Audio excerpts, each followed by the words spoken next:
Nah, alhamdulillah kalau untuk pemasaran bagus. Banten ini gitu ya, hasil riset dengan Asosiasi Peternak Domba dan Kambing, untuk kurban itu butuh 60.000 ekor Per tahun. per tahun kurban. Untuk kambing. Banten. Yang tersedia berapa? Artinya produk yang Kalau di Banten kan makanya kenapa kemudian banyak peternak dari Jawa Barat, dari Lampung ya dari segala Garut macam ke sini ya, masuk ke sini. Karena produksi peluangnya besar gitu kan. Makanya mana suasana atau situasi keluarga tadi sudah ya? sudah Ketika memutuskan keluarga BUMN, keluarga kecewa. Nah, Bu Haji sendiri gimana setelah keluar itu? Memulainya bagaimana gitu? Jadi waktu itu pertama memang Agis melakukan komunikasi ataupun negosiasi, kalau bahasa ininya lobby lah gitu sama orang tua, dan bilang bahwasanya Agis mau buka usaha peternakan. Meyakinkan pada orang tua. Betul, mau buka usaha peternakan. Kasih waktu 2 tahun. Jadi kalau misalkan nanti Agis selama 2 tahun tidak kelihatan progresnya, oke, jadi karyawan lah atau kerja. Balik lagi gitu. kerja. Oke. Nah, akhirnya dari situ oke, kata orang tua begitu. Nah, akhirnya kemudian Agis bersama dengan teman-teman mendirikanlah dulu namanya Waringin Farm. Karena memang ada di Waringin gitu. Jadi Waringin Farm, dan sekarang kembali ke tanah air gitu, maksudnya kembali ke Banten. Ke Banten, lalu membentuk Waringin Farm. Waringin itu karena memang tinggal di ya, jadi usaha Agis didirikan di Waringin. Nah, dan di situ dulu ada senior yang sudah menjalani bisnis, kemudian dengan usaha apa tuh awalnya? Dulu ada sapi perah, ada kambing perah, ada kambing juga. Nah, saya mau tanya, kenapa sih pilih kambing ketimbang sapi gitu? Apa karena menyangkut modal atau mungkin? Jadi salah satu komoditas yang belum dikuasai kartel tinggal kambing. Domba gitu, tinggal domba sama kambing. Dan dimakan oleh sebagian besar. Betul. Di segmen masyarakatnya sangat luas. Dan yang paling penting adalah ada pasar yang sudah pasti. Pasar yang sudah pasti, yaitu akikah dan kurban gitu. Jadi kalau akikah kan nggak mungkin pakai ayam dan segala macam, udah pasti pakai kambing dan domba gitu. Jadi itu sih sebenarnya. Jadi ada peluang bisnis yang sangat besar. Nah, makanya kemudian dan itu yang kurang diminati oleh pengusaha-pengusaha lain gitu kan. Nah, betul. Belum banyak, tapi sekarang sudah banyak Pak Gub. Jadi sudah wah, pengusaha-pengusaha ini sudah mulai atau mungkin waktu di kuliah sana pernah juga belajar bagaimana melihara kambing, bisnis kambing. Sudah dirintis dari sana. Dulu sebenarnya pernah, cuma nggak mendalam begitu. Dulu waktu itu kan cuma mikirnya gimana caranya gitu kan. Karena dulu kan karena masih kuliah dan segala macem, jadi belum sempet 24 jam ngurusin kambing. Jadi dulu kalau di kampus itu cuma bantuin jualan gitu. Jadi bantuin mulai bantuin jualan hasil tani ternak, kemudian dipasarkan. Nah, dulu itu karena memang sangat waktu betul-betul terbatas begitu. Kan praktek ya. Betul. Kalau kembali lagi ke bikin atau bentuk PT. Betul. SMP atau PT? Alhamdulillah saat ini PT. Modal berapa waktu itu? Dulu, kalau awal-awal modal sebenarnya dulu Agis juga alhamdulillah beasiswa dari Tanuto Foundation. Nah, inilah beasiswa ini yang kita kumpulkan, kemudian jadi modal awal dan bersama dengan teman gitu.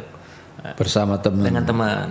Nah, teman sebenarnya sudah jalan. Boleh tahu berapa kambing? Mulainya dengan berapa kambing? Dulu kalau hitung-hitung ya sekitar 20-an lah gitu. 20-an karena ada sapi juga di situ. 20-an kemudian terus kan berkembang dan kita menemukan pasar yang peluang yang besar di kurban. Kalau lingkungan itu dibilang apa sih? Lingkungan orang-orang sekitar kok udah kuliah tinggi-tinggi lulus. Nah, betul. Ada suara-suara miring apa. Nah, ini jadi memang salah satu tantangan kan ditanya gitu kan ya, apa yang menjadi kendala gitu kan.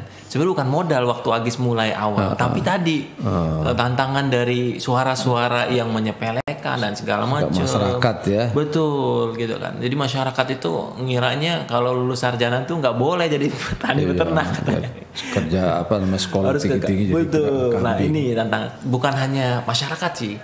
Orang tua juga begitu kan awal-awal. Tapi motivasinya tetap seperti tadi, pilihannya bahwa memang harus jadi pengusaha. Betul.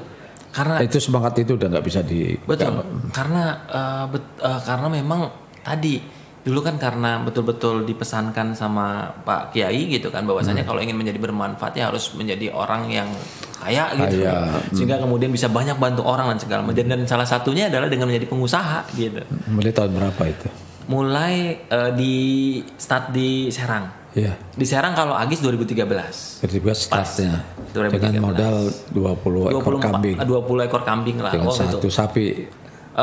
Dulu ada sapi perahnya. Sapi gitu, perah. Terus yang kerja membantu berapa? Nah dulu kan ya kita ada orang lokal ngebantu gitu kan, dan kita karena dulu itu langsung dibagi bersama teman Agis tuh, ada teman Agis yang ngurusin dombanya, Agis yang ngurusin pemasarannya. Jadi betul-betul bagi tugas, kadang gantian gitu, kita yang ngurusin, ini yang kemudian cari pasar. Apa kesulitannya? Awal-awal. Iya. Awal-awal tadi. Tapi kan sering sakit tuh. Betul. Yeah. Jadi kesulitannya memang pertama adalah dulu sulit gitu mencari obat ternak. Nah kemudian juga sulit mencari bakalan dan indukan yang bagus. Apa gitu sih kan, penyakit kambing biasanya perut atau biasanya? Banyak ada kembung gitu, ada mencret. Dan juga karena makanan yang tidak steril juga. Betul, karena pakan, sumber pakan. Apa yang dikerjain Pak Agis? Apakah juga memang turun langsung gitu? Turun langsung. Cari rumput atau apa? Dulu cari pakan. Suruh pakan dulu. Dulu keliling-keliling ke cari pakan, cari ngarit kalau bahasa ininya. Ngarit ya. Terus juga ngurus kambing juga ngurus langsung. Kambing gitu. Dengan pengetahuan yang pernah dialami di betul, dengan pengalaman dan tadi dengan bersama dengan teman. Ada teman seangkatan atau teman senior di SMA yang sudah mulai jalan gitu. Jadi banyak belajar dengan beliau. Betul, bareng kita merintis begitu. 20 ekor pada tahun 2013. Tahun berikutnya udah berapa ekor? Oh dulu awal-awal ya cukup terbatas 20, paling banyak itu 60 ekor. Tapi setelah kemudian ada kurban, kemudian ada potensi pasar yang besar, itu cepat meningkat karena waktu itu juga Agis langsung mencari investor. Jadi mulai pelihara dan juga pemasaran langsung ditanggung jawab Pak Agis sendiri. Langsung, jadi kita bagi tugas. Nah akhirnya berjalannya waktu, kemudian ada peluang pasar, kemudian Agis buka ini namanya program titip domba bagi hasil sistemnya. Kepada masyarakat? Bukan, tapi kepada teman-teman Agis. Jadi teman-teman Agis terbatas. Teman-teman Agis yang dulu kerja gitu kan, kerja di luar negeri dan segala macam. Konsep titip domba bagi hasil. Bagi hasil. Berapa tuh kalau boleh tahu? Ya kalau dulu 1 ekor itu 1.200.000 gitu kan. Kalau sekarang 1,5 juta sampai 2 juta. Bagi hasilnya. Bagi hasil. Ada keuntungan, ada kelebihan dari harga 1 juta itu dibagi 2. Nah gitu. Dibagi 2 ya. Terus berjalan. Sampai sekarang berjalan. Sampai sekarang bahkan sekarang sudah ada kurang lebih 600 ekoran gitu yang kemudian kita kelola dengan sistem nitip. Jadi siapapun bisa nitip ke kita, kemudian nanti kita bagi hasil. Nah ada yang panen setiap 4 bulan sekali, ada yang sebulan sekali. BP-nya berapa lama tuh? Kalau untuk awal pendidikan atau yang sekarang atau dari mulai profit atau apa dari modal 20 Betul. Itu terus pada 3 tahun kemudian udah jadi berapa itu? Kalau 3 tahun kemudian udah hampir 500-an gitu. Kambing? Kambing. Bahkan kemarin yang terbesar di tahun 2020 kita sampai 10.000 ekor kita jual selama setahun gitu. Selama 1 tahun yang 10.000 ekor. Boleh tahu berapa sih keuntungannya tuh? Keuntungannya kalau persentase itu per tahun ya 18-24%. 24%. 18-24%. Kalau orang nggak punya modal pinjam ke bank dengan bunga 3% masih. Nah, jadi memang akhirnya kemudian ada dua tantangan. Pertama adalah modal dan pemasaran kalau untuk peternak begitu. Modal dan pemasaran. Pemasaran masih cukup bagus. Nah, alhamdulillah kalau untuk pemasaran bagus. Banten ini gitu ya. Hasil riset dengan Asosiasi Peternak Domba dan Kambing untuk kurban itu butuh 60.000 ekor per tahun. Per tahun kurban. Untuk kambing. Banten. Yang tersedia berapa? Artinya produk yang kalau di Banten kan makanya kenapa kemudian banyak peternak dari Jawa Barat, dari Lampung ya, segala dari macam masuk ke sini ya, masuk ke sini. Karena produksi peluangnya besar gitu kan. Makanya ini potensi, dan alhamdulillah kalau tahun ini, nah ini mungkin Pak Gub juga, ini salah satu produk dari ABM. Nah, ternyata sekarang jadi kan kornet ya. Betul. Nah, ini kambingnya dari sekarang kita. udah produk ini. Nah, jadi ini dombanya dari kita, kemudian di packaging sama ABM. ABM. Nah, agro bisnis kita yang Banten atau ABM mana? ABM Banten. ABM Banten. Ini salah satu solusi juga Pak Gub. Jadi peternak ini kurban tahun ini gitu ya, peternak domba yang kurban itu dimodali sama ABM. Jadi dulu kan sulit gitu kan nyari dan segala macam. Ya, tahun ini. Dan alhamdulillah udah mungkin hampir 1.000 ekoran lebih. Gitu. Jadi mungkin nampak nih perlu saya bahwa sekarang sudah dikemas gitu ya, dikemas seperti kornet gitu ya. Betul. Oh, ini masa berapa lama ini bisa simpan? 6 bulan, setahun. Gitu. 6 bulan. Jadi sekarang makanya dengan kehadiran ABM ini sangat membantu khususnya permodalan, begitu Pak. Nah, cerita kembali dari 2013 gimana sih Pak? Pasang surutnya, keluh kesannya. Iya. Sampai dengan sekarang dengan ABM ya, mana coba? Keluh kesannya memang yang paling kerasa kalau awal-awal itu cemoohan dari orang-orang. Oh ya, itu sudah dilewati. Betul, dilewati. Nah, sudah pelihara kambing gitu. Selanjutnya ya 2 sebenarnya. Jadi kalau kambingnya itu kemudian sakit dan mati, dan yang kedua adalah ditipu gitu. Berapa persen yang mati biasanya? Ya, kalau di Jawara Farm itu kita targetkan maksimal itu 5% dari total populasi. Jadi kalau 20 ekor, katakanlah 20 ekor, berapa yang mati itu? Berarti 5% itu ya 1.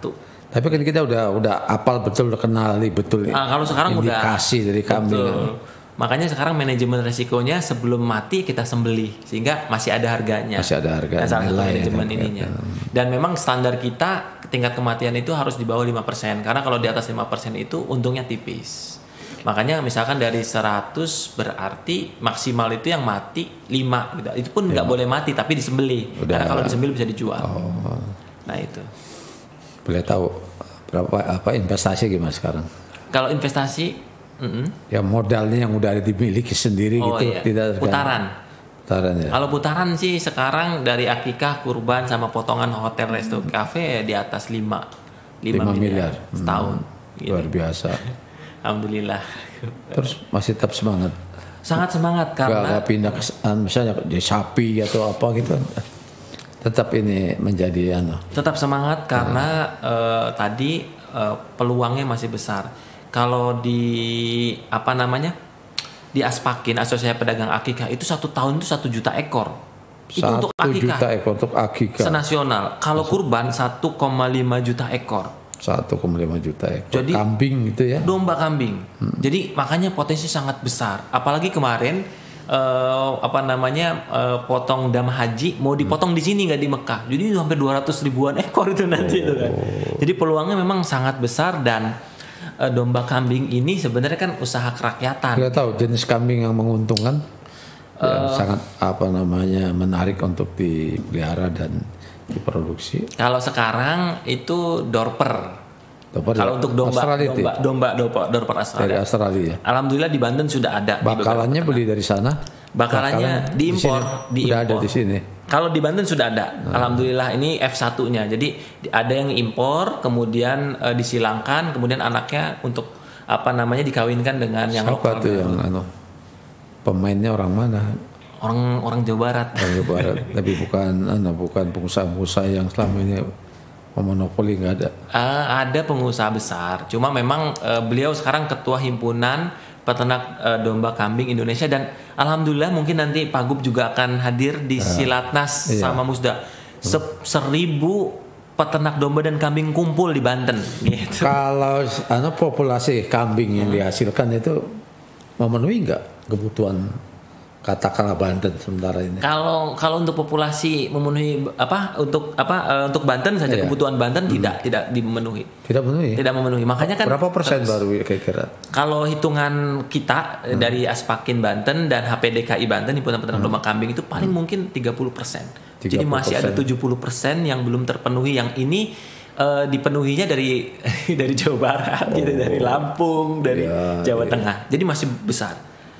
Jenis kambing apa sih? Itu kan kambing kambing dari Australia. Kambing kita sendiri gimana? Tidak menguntungkan kalau gitu. Nah, jadi kalau untuk domba-domba lokal kita itu kan genetiknya itunya pertumbuhannya kalah gitu. Jadi ibaratnya kalau misalkan kita ada dua, misalkan kambing lokal sama kambing dorper, kita kasih makan 1 kilo, yang ini enggak yang ini cepat gede, yang ini enggak. Jadi ini udah betul. Makanya dari kambing itu sebetulnya kalau dia setiap tahun anaknya ada berapa sih? 2 tahun 3 kali beranak. 2 tahun 3 beranak, 1 tahun 1 kali beranak. 1. Kadang 1, 2, 3 bahkan ada yang 4. Ada yang 4. Itu untuk apa jenis kambing? Domba biasa, ada domba Garut, domba Parahyangan. Bisa 4 gitu ya. Nah, makanya kan kalau misalkan kita mau bisnisnya breeding, berkembangbiakan anaknya kan, makanya yang dicari adalah domba yang melahirkan lebih di 2 ekor gitu. Nah, itu pasti diseleksi itu. Gen gitu tuh. Gennya. Nah, pasti itu akan lebih mahal gennya. Nah, makanya dari kecepatan, kalau sapi kan setahun sekali. Iya. Nah, kalau domba setahun bisa 2 tahun 3 kali. Kalau misalkan rata 2 berarti 2 tahun 6. Kalau 3 kali 9. Betul. Biaya perawatannya gimana? Kalau biaya perawatan, kalau kita kalau Jawara biasanya menghitung mulai dari pakan tambahan, pakan hijauan plus SDM. 1 ekor domba itu sebulannya 100.000. 100.000. 1 ekor domba 100.000 untuk pakan hijauan. Masuk pemeliharaan sama kandang, gaji karyawan, kandang, vitamin dan segala macamnya. 1 ekor kalau 1 tahun ya berarti 1 juta. 1.200.000. Nah, kambing itu sudah punya anak 2 berarti. Nah, betul. Nah, gitu ya. Jadi dari itu marginnya dari biaya pemeliharaan dan betul. Jualnya nggak begitu susah sekarang ya. Kalau sekarang ini justru pasarnya bagus sekali gitu kan. Makanya sekarang harga domba yang betinaan terus naik. Dulu waktu awal-awal itu 28.000 per kilo. Sekarang udah 50.000 per kilo. Nah, itu kenapa naik? Karena tadi semakin sulit dan semakin langka dombanya gitu. Nah, makanya ini menjadi peluang berbisnis domba. Makanya tambah semangat gitu. Sekarang tambah semangat karena peluangnya besar. Gimana orang tua? Wah, orang tua sekarang mau udah dukung dan orang tua udah kan mau bentar lagi mau pensiun, saya mau invest. Udah percaya sama anaknya. Sangat percaya banget begitu. Tuh anak yang baik kan gitu. Mampu menjawab keprihatinan orang tuanya kan. Betul. Ngomong-ngomong di samping dikenalnya dengan Jawara kambing ya? Iya betul. Kalau ini orang-orang biasa panggil juragan kambing. Oh, juragan. Juragan itu memang udah status quo-nya udah klasifikasi orang kaya itu.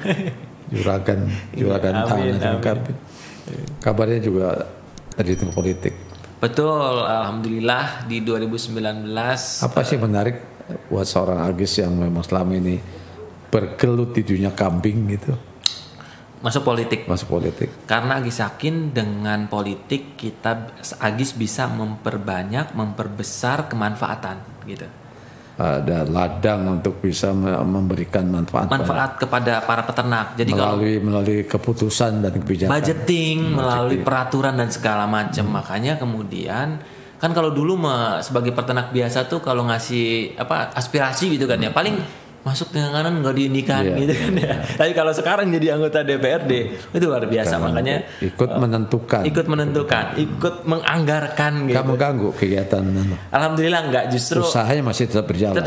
Bahkan sekarang kita sudah ada di 3 provinsi. Kan banyak juga orang biasa usahanya udah bagus, jadi pedagang, di bank dia tinggalin masuk politik lalu dia bangkrut secara ekonomi.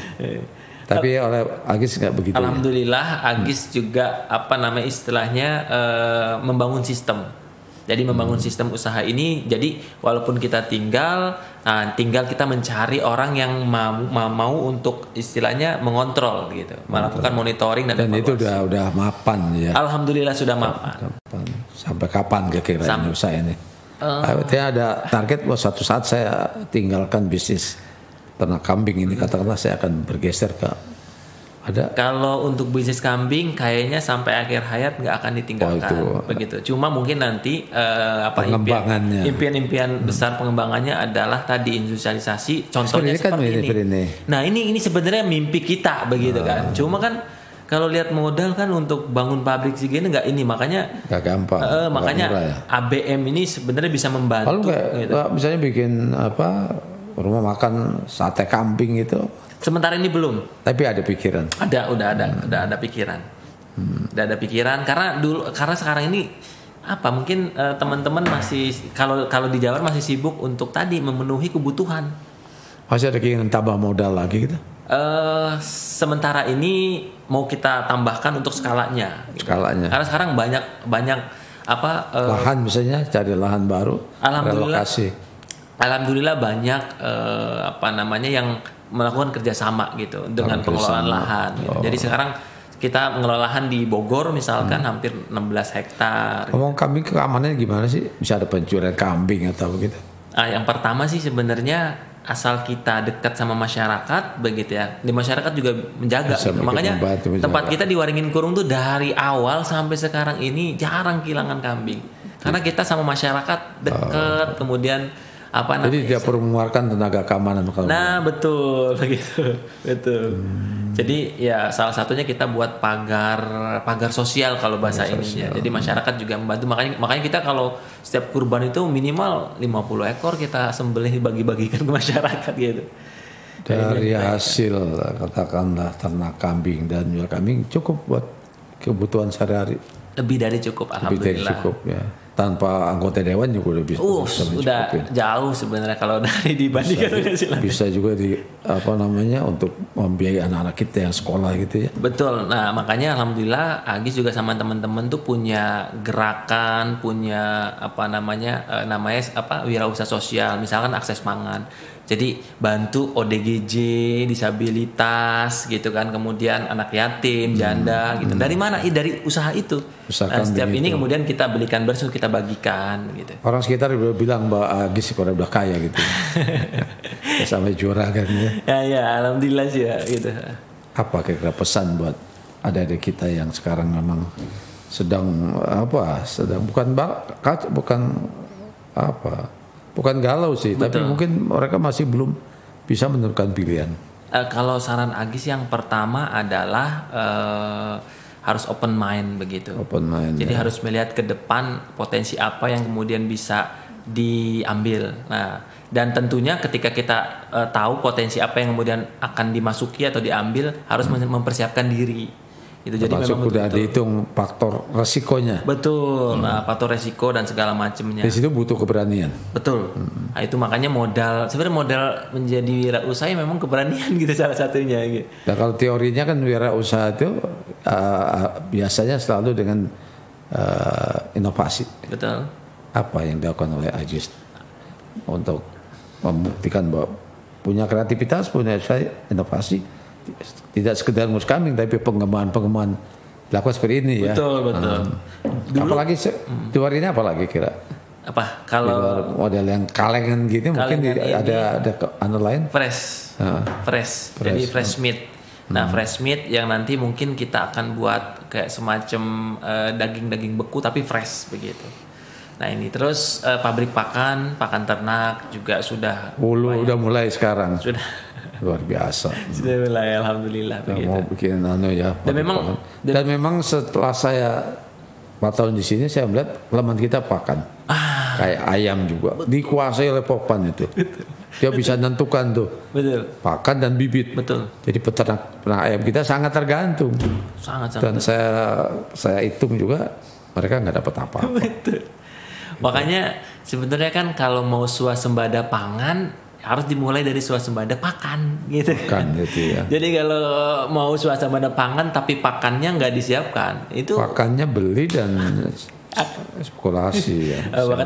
Nah makanya pakan di kita cukup. Sebenarnya di Banten ini potensi, apalagi di selatan begitu banyak sekali lahan-lahan tidur. Itu kan lahan tidur yang bisa kita manfaatkan. Betul, bisa dimanfaatkan. Coba kalau rumput apa sih kambing? Rumput odot, ada rumput pacong. Sekarang rumput per kilonya gitu kan. Ada yang dia ganti dari nanam padi mending nanam rumput karena rumput per kilonya 500 perak gitu. Sekarang ini. Oh. 1 hektar itu. Atau dengan ampas tahu juga kadang-kadang. Nah, bisa campurannya, cuma memang tidak menyarankan terlalu berlebihan begitu karena ada resiko tadi kembung dan segala macamnya. Nah, makanya yang paling bagus sih sebenarnya pakan selain hijauan adalah limbah. Dan di Banten ini alhamdulillah di banyak limbah apa itu? Limbah gandum, polar. Oh, limbah gandum. Di mana di Merak itu kan ada ini, kemudian limbah cukup gula. Meningkatkan gizi kambing itu. Sangat cukup. Dan berlimpah ada kalau di sini namanya molasses jadi di Banten ini makanya banyak pabrik-pabrik industri atau pabrik yang sebenarnya limbahnya bisa dioptimalkan mendukung untuk pakan. Makanya alhamdulillah kita bisa menekan kos produksi karena kan kuncinya kan karena 70% pengeluaran peternakan domba kan dari pakan. Nah kalau pakannya kita menemukan dari limbah yang lebih murah otomatis kita bisa nekan operasional sehingga kita bisa dapat margin yang lebih besar gitu. Dan ini kan karena 60% itu kebutuhannya masih dipenuhi dari luar, artinya ini potensi sebenarnya. Makanya kemarin alhamdulillah kan difasilitasi sama ABM, sekarang kita diberikan kemudahan untuk permodalan oleh ABM. Dan sekarang makanya kurban sekarang ini rata-rata peternak-peternak itu juga akan berkolaborasi dibantu untuk permodalannya dan pemasarannya juga. Nah, alhamdulillah makanya sekarang adanya BUMD Agro ini begitu kan memang itu menjawab persoalan dari 2 persoalan besar yang ada di peternak, pasar dan modal. Apalagi nanti mungkin kurbannya gitu kan, nggak tahu ini boleh atau enggak gitu kan. Jadi kurban di mana di Banten gitu kan, di perusahaan ataupun di di lingkungan ini kan, atau sebuah surat edaran kalau beli peternak di ini, nambah mantep lagi gitu kan. Saya kira banyak sih sebenarnya, cuma banyak juga masyarakat yang belum tahu. Nah, jadi itu luar biasa besar. Rata-rata seperti di Tangerang itu kan mereka pasti ya kan mau korban minimal kambing kan. Betul. Karena pilihan sapi itu kan mungkin secara ekonomi terbatas. Betul. Kambing menjadi pilihan. Betul. Tiap masjid itu bisa 100 ekor kambing. Betul. Dan memang kalau skema pemberdayaan domba dan kambing ini kan relatif lebih ringan gitu kan untuk skala keluarga masyarakat di desa begitu kan. Dan resikonya nggak besar. Desa punya kambing. Kan kalau sapi kan resikonya kematian habis tuh 15 juta. Kalau domba kan 15 juta bisa dapat 10 ekor. 10 ekor ya. Mati satu. Satu gitu kan. Nah ini. Makanya ini betul-betul peluang yang sangat besar. Syukur-syukur nanti ABM menyiapkan skala industrialisasinya gitu. Jadi menyiapkan ini produksi ininya kan ABM nih. Nah, kita masyarakat peternak-peternak di bawah begitu kan siap untuk kemudian kalau kita produksi. Gerakan bisa Banten menjadi swasembada. Swasembada domba. Dan bisa kita supply ke Jakarta kemana ya? Sangat memungkinkan. Karena paling dekat gitu kan. Potensinya paling dekat transportasinya. Apalagi sekarang udah di jalan tol itu, ditambah dengan area lahan yang cukup luas masih. Makanya sangat-sangat strategis gitu kan. Bayangkan dari Lampung aja masuk ke Jakarta, Jawa Tengah masuk ke Jakarta, kita cuma sebelahan gitu. Jadi makanya ini menjadi peluang peternak domba di seluruh Banten. Dan tradisi masyarakat kita juga kan. Betul. Udah pengalaman untuk mengurus kambing ini kan. Betul, untuk ngangon. Makanya menarik juga gitu kan program-program misalkan gertak birahi. Jadi serentak untuk kawin gitu kan. Kemudian biar nanti anaknya juga serentak. Jadi bisa panen berbarengan gitu kan. Kan sekarang sudah banyak teknologinya. Tinggal kemudian bisa. Kenapa sih harus ekspor bakalan dari Australia? Karena di sana melakukan riset dan risetnya itu menciptakan domba unggulan terbaik gitu. Bisa di sini. Bisa, makanya di sini yang Dorper ini disilangkan sama Garut. Makanya hasilnya bagus. Luar biasa. Makanya apa dari sisi pertumbuhannya lebih cepat. Kilo 1 tahun. 1 ekor. 90 kilo. 80-90. Sekarang daging kambing berapa ya kemarin seperti itu? Sekilonya. Sekarang kalau untuk fresh 120 ribu sampai udah ngalahkan sapi ya. Betul. Oh. Jadi itu kalau perkawinan antara kambing Garut dengan Dorper. Nah makanya sekarang ini sedang pengembangan breeding dengan domba indukan yang varietas bagus gitu kan. Unggulan karena kebanyakan di peternak itu kan sekarang mereka kan klasifikasi dombanya genetiknya belum jelas. Karena asal pelihara. Betul. Pelihara masyarakat. Nah, boleh tahu jenis kambing apa yang di Indonesia yang relatif bisa dijadikan unggulan? Domba Garut masih. Domba Garut Parahyangan masih oke. Ottawa gitu. Kalau Etawa untuk perah cuman kan sekarang sudah ada yang lebih baik, adanya namanya Saanen. Saanen. Dari mana tuh? Dari Australia. Dari juga luar. Untuk susu juga. Susu. Oh. Bandingnya kalau si Etawa satu hari itu maksimal 800 cc di bawah 1 liter. Iya. Etawa satu hari bisa 2 sampai 3 liter. Oh. Jadi memang genetiknya genetik pilihan. Masih ada riset juga emang kita ya. Nah kita memang lemahnya kalau menurut Agi sih selama 8 tahun menjalani bisnis ini di risetnya gitu. Risetnya tidak mungkin nggak serius ya. Emang nggak ada mungkin. Bukan serius, memang kita kan memang jarang serius. Iya betul. Sehingga kita harus mendatangkan varietas dari luar untuk disilangkan. Gitu dan ternyata kalau misalkan kita memelihara domba atau kambing yang varietas terbaik itu efisien, lebih murah, lebih efisien, lebih efektif begitu. Karena kita pernah coba domba lokal sama domba dari silangan dari luar. Kita kasih makan tadi sama-sama 1 kilo. Yang luar hasilnya beda gitu kan. Yang ini 500 setengah liter, yang ini 2 liter. Oh, makannya sama banyak. Makannya sama. Makanya kan berarti genetik unggulan itu penting gitu kan untuk kemudian bisa menghasilkan efisiensi sehingga bisa marginnya lebih besar. Memang kita kelemahannya riset berbagai bidang. Betul. Ya saya hobi petani bunga itu, saya sampai ke Thailand. Di sana emang cukup bagus ya. Ada pertanyaan? Baik, silakan. Butuh berapa ekor kambing di Banten per tahunnya? Ya kalau untuk kurban sih 60.000 ekor. Itu kurban ya, belum termasuk potongan untuk sate, belum akikah. Iya, untuk kebutuhan masyarakat sehari-hari ya. Ya mungkin ya 200.000 ekor lah gitu ya untuk horeka, kemudian untuk akikah, untuk kurban. Jadi masih besar peluang pasarnya dan itu baru 30% gitu ya dipenuhinya. Baru dipenuhi 30% dari produksi yang ada di Banten. Peluang bisnisnya masih gede. Peluangnya masih cukup. Baca nggak? Kami dari Lebak Selatan punya komunitas. Apa tipsnya supaya lebih maju dan beruntung? Dari Nong Nurhayati. Silakan. Jadi memang tipsnya adalah kolaborasi dan sinergi. Jadi Mbak Nung kalau misalkan di domba itu ada namanya komunitas himpunan peternak domba kambing Indonesia dan insya Allah Desember Mbak Nung nanti ada Munas dan Silatnas peternak domba seluruh Indonesia yang ada di Banten. Jadi Banten menjadi tuan rumahnya gitu. Nah, jadi bisa kolaborasi tuh nanti bisa saling support, tanya dan segala macam tukaran indukan gitu. Nah, itu. Lanjut, Rahmat, silakan.